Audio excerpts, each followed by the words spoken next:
"Take my jacket," the man said, his voice cutting through the freezing air of the empty diner like it was the most ordinary thing in the world.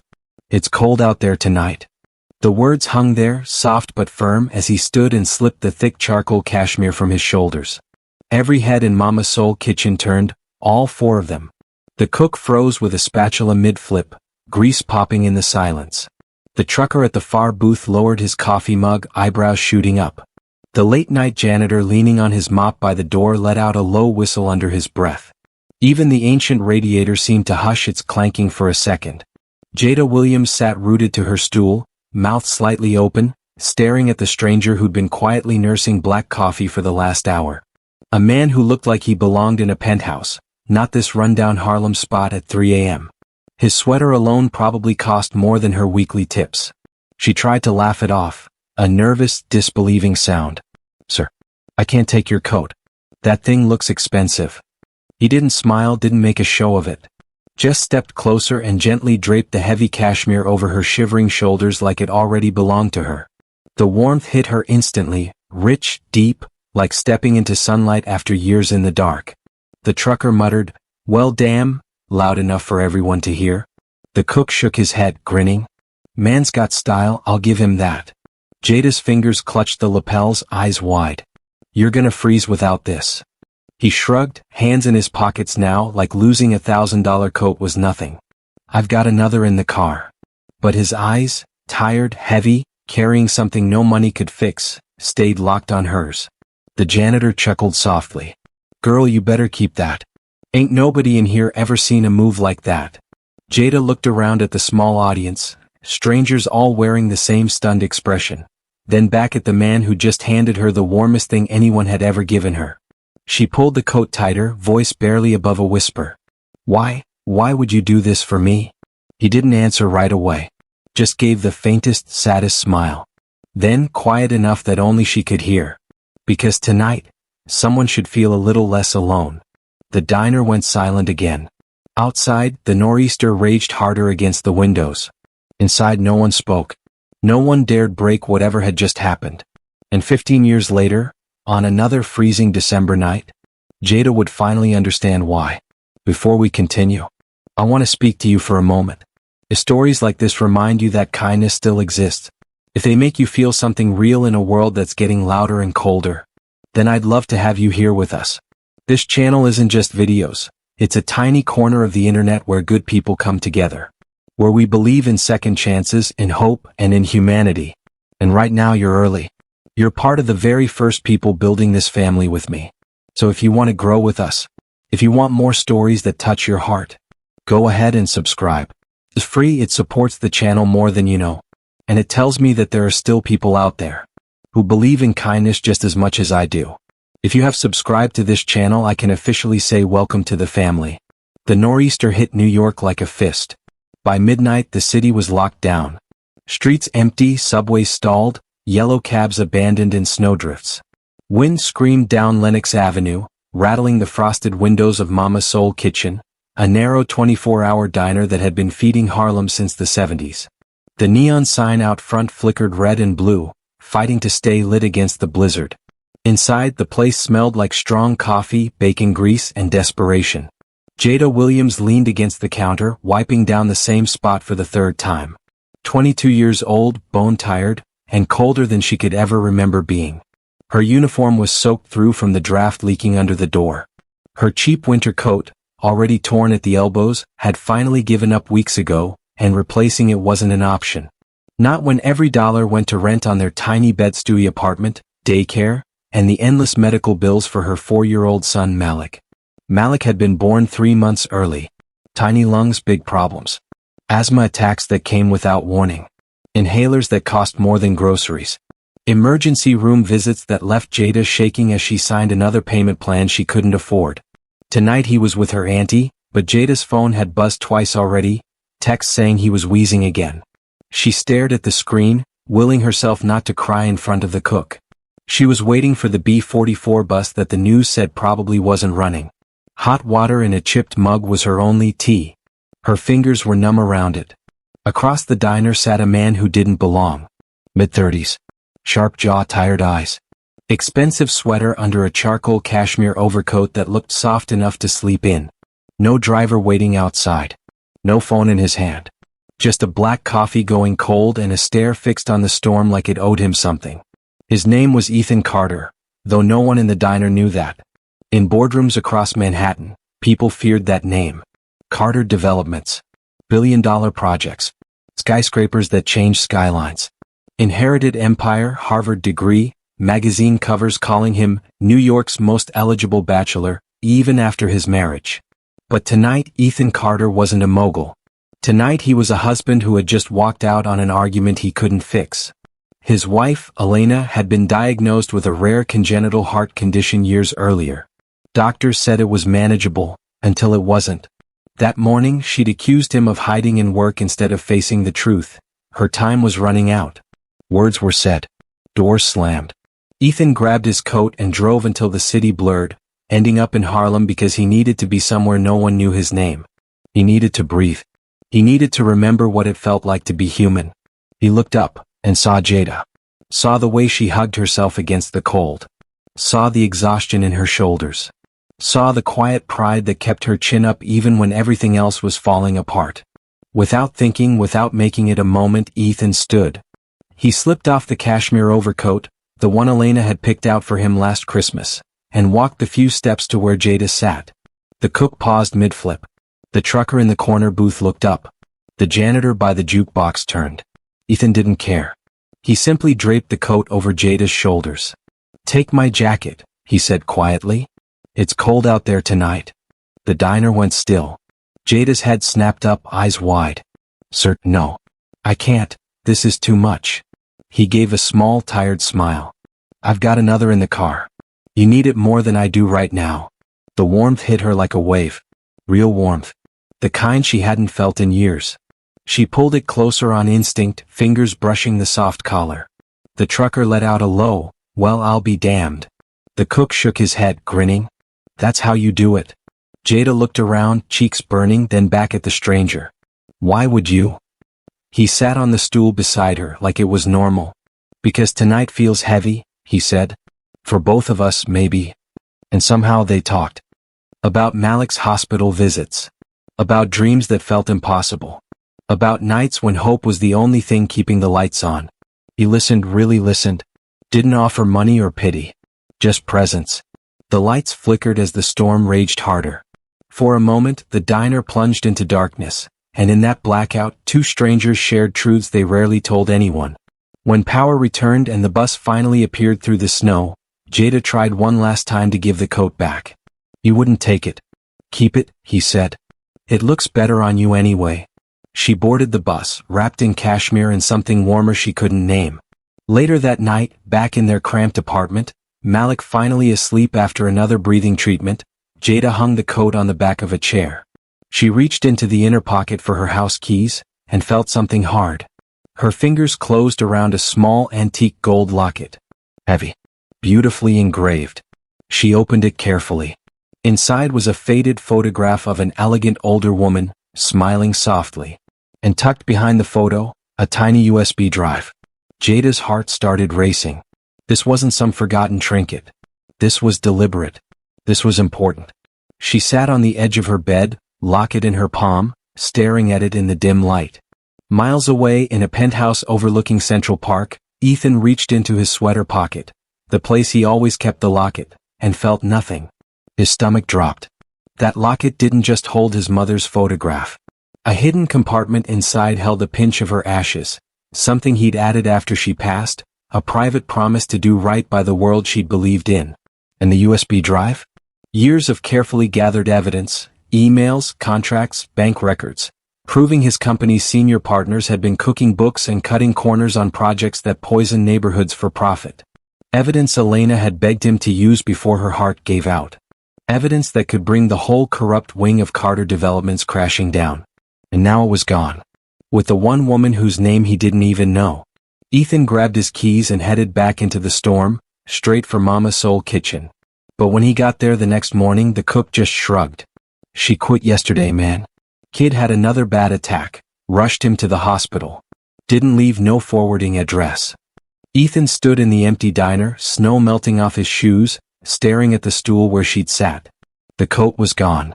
The proof was gone. The woman was gone. And something told him this wasn't the last time their paths would cross. Maybe not on a night like this. Or maybe not in a city like New York. The coat became part of Jada. She wore it everywhere. Through freezing mornings rushing Malik to preschool, through night classes when her fingers were too numb to take notes, through hospital waiting rooms that started to feel like a second home. The cashmere softened with time, took on the faint scent of her laundry detergent and the city streets. It was too big, sleeves always rolled, but it was hers now. The warmest thing anyone had ever given her.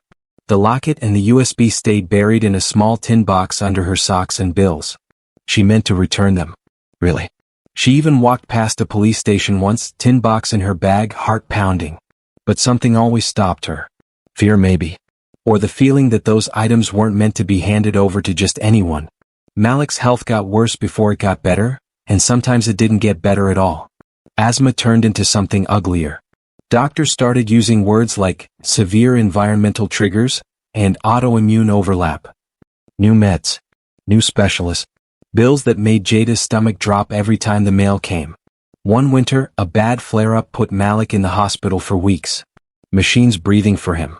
Jada sleeping in the chair beside his bed, still wearing the coat because hospital air was always cold. Money ran out faster than hope. There were nights she sat at the kitchen table after Malik finally crashed, tin box open in front of her. The gold locket caught the light, beautiful, old, clearly valuable. Pawn it and she could pay for 3 months of the new inhaler. Maybe more. She never crossed that line. Not yet. Then came the night everything tilted. Another rejection from insurance. Another treatment Malik needed that cost more than Jada made in months. She hadn't slept in days. Malik was home but fragile, and she was one step from losing the apartment. She pulled out the tin box. Hands shaking, she plugged the USB into her old laptop. It took hours, wrong passwords, dead ends, frustration. But desperation is patient. Files opened. Spreadsheets. Emails. Blueprints for huge developments in Brooklyn. Bed-Stuy addresses she recognized.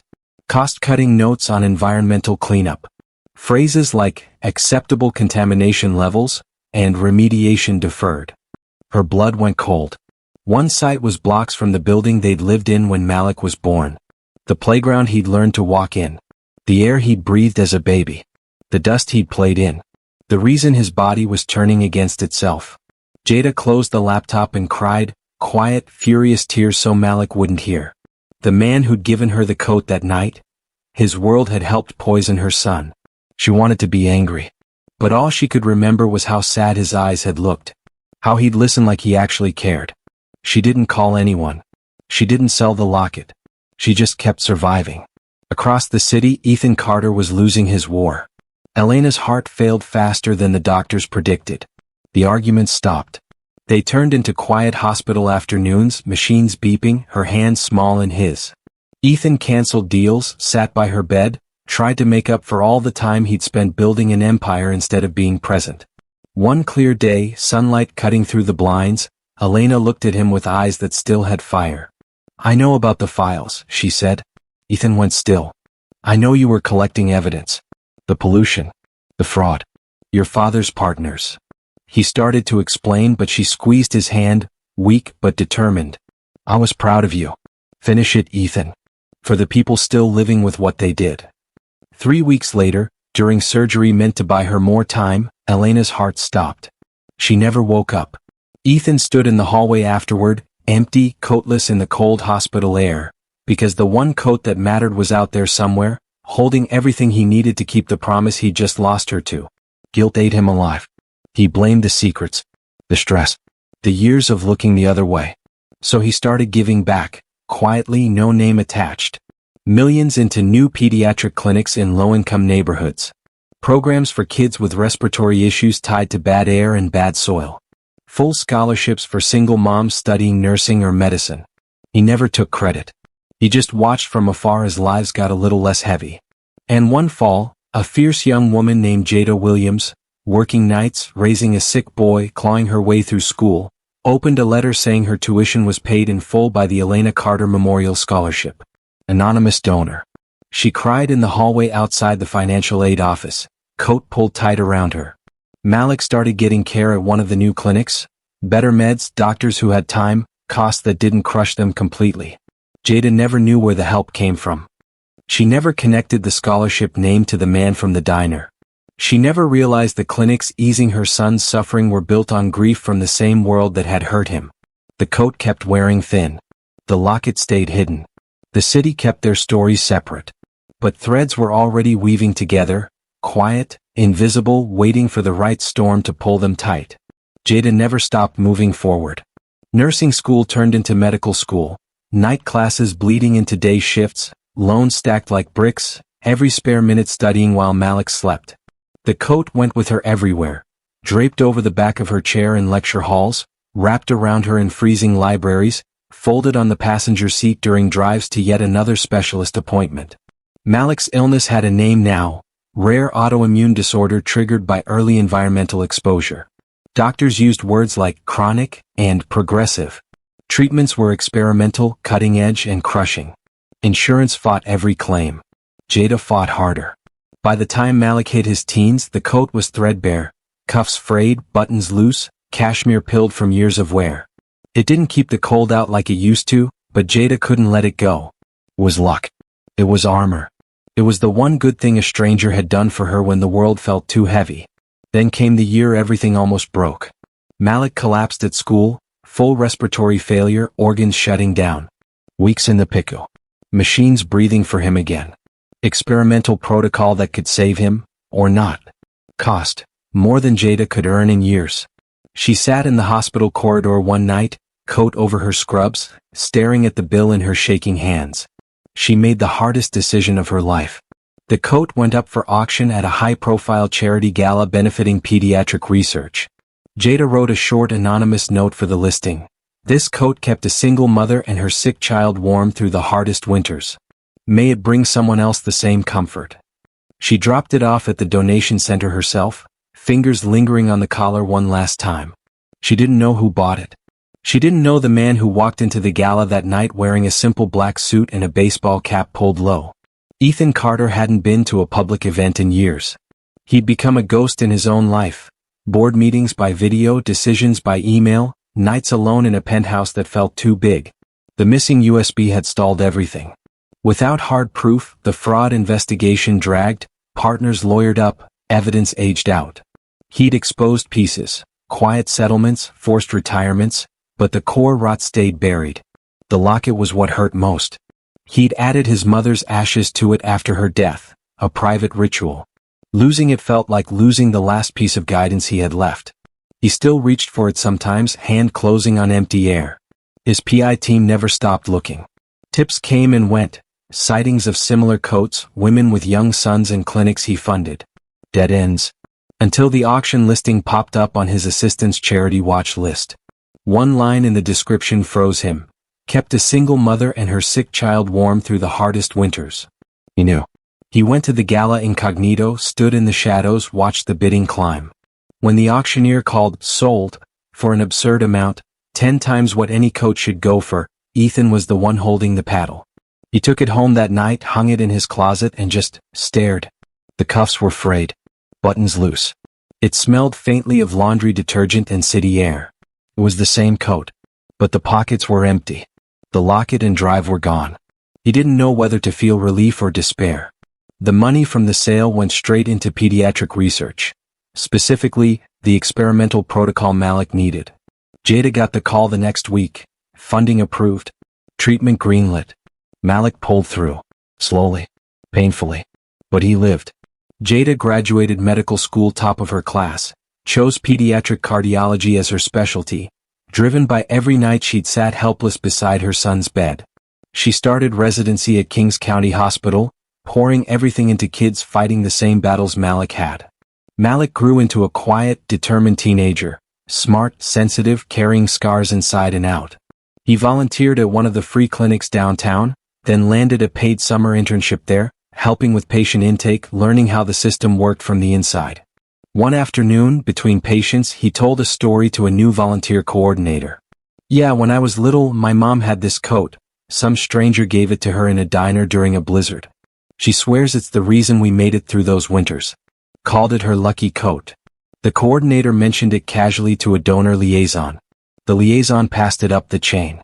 The chain led to Ethan. The PI confirmed it within days. Jada Williams. Single mother. Pediatric cardiology resident. Son named Malik with a long history of respiratory and autoimmune issues. The woman from the diner. The one who'd worn his coat for over a decade. The one who still had, or once had, the locket and the drive. Ethan sat in his office overlooking the city, report in hand, heart pounding harder than it had in years. He could reach out. He could explain. He could ask for the proof back, finish what he started, bring down the people who'd poisoned neighborhoods, including the one that had nearly killed her son. But he hesitated. She'd built a life without him. A career. A son who was surviving.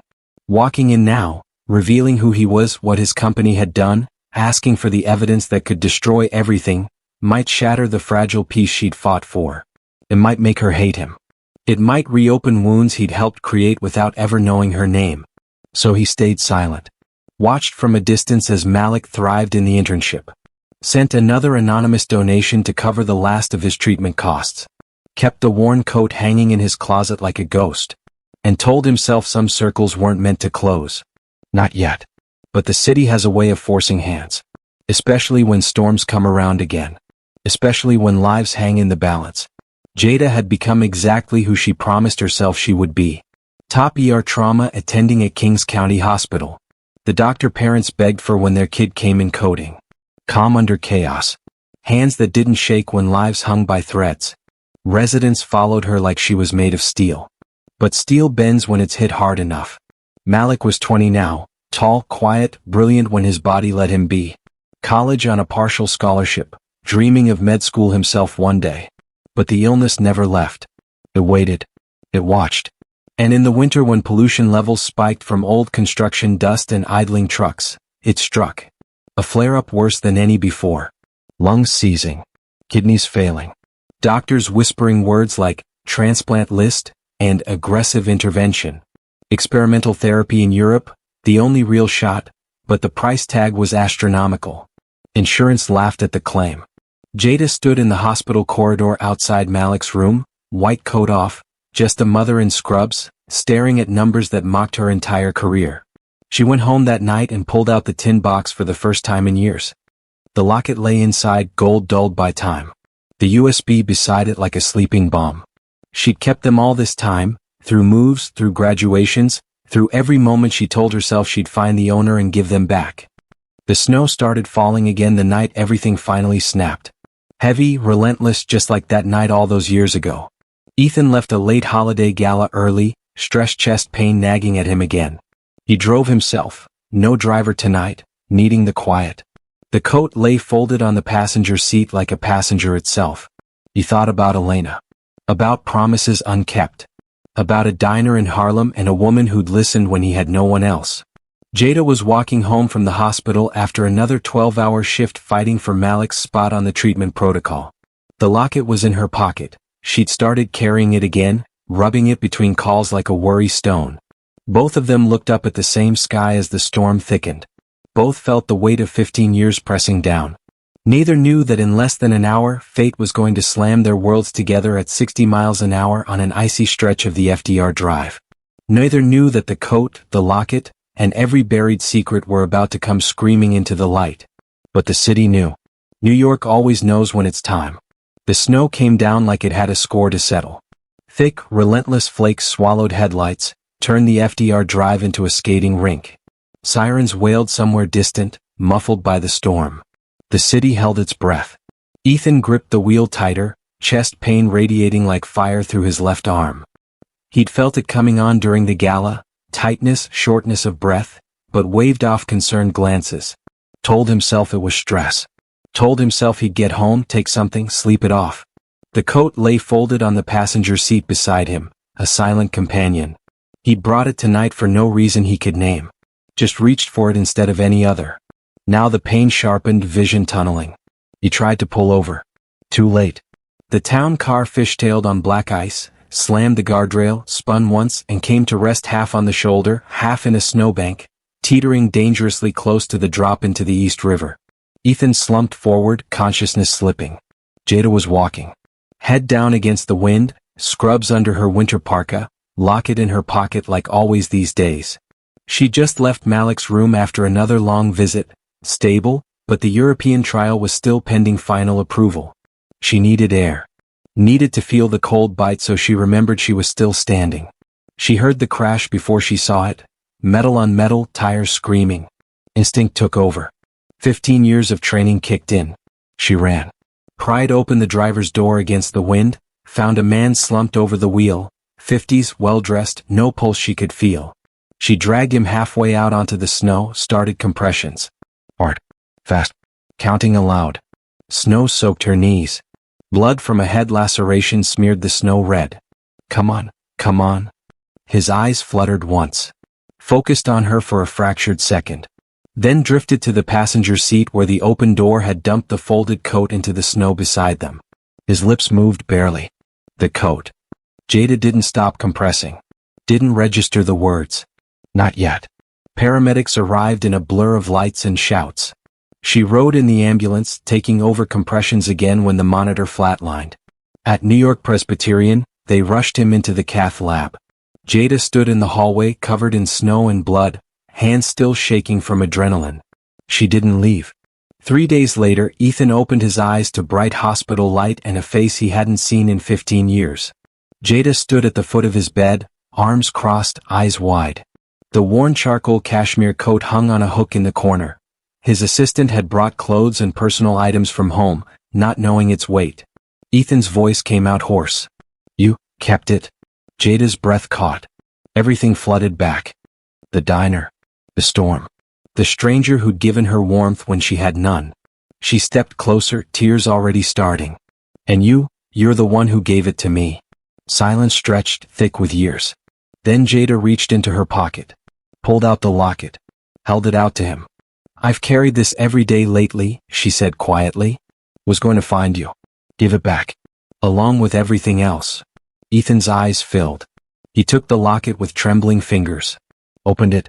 The photo of his mother stared back, young, smiling. But Jada saw it clearly for the first time. The woman's features, high cheekbones, the shape of the eyes, the curve of the smile.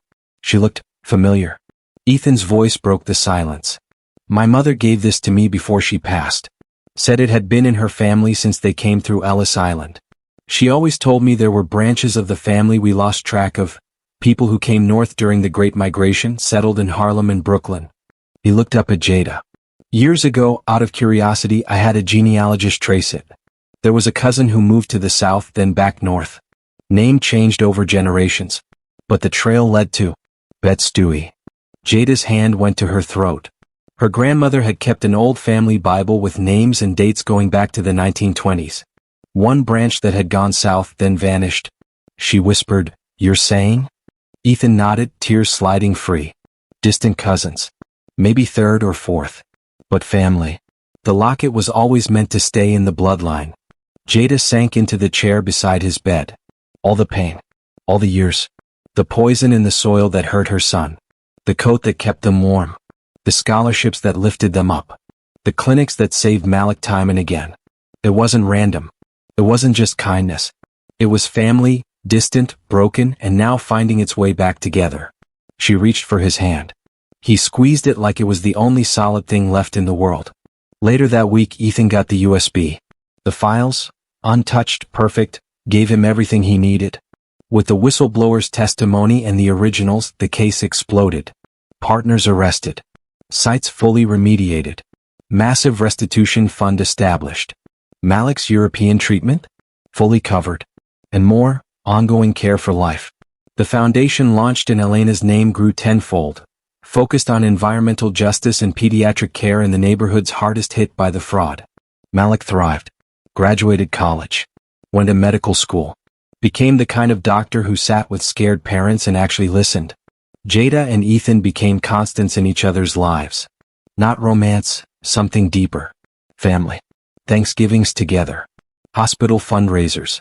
Quiet dinners where they talked about Elena, about Jada's grandmother, about the long road that had led them back to each other. Years later, on another snowy night, Jada stood in Ethan's penthouse, looking out at the city lights. The old coat, repaired, cleaned, but still bearing its scars, hung in the hallway. Ethan joined her, holding 2 mugs of coffee. She smiled.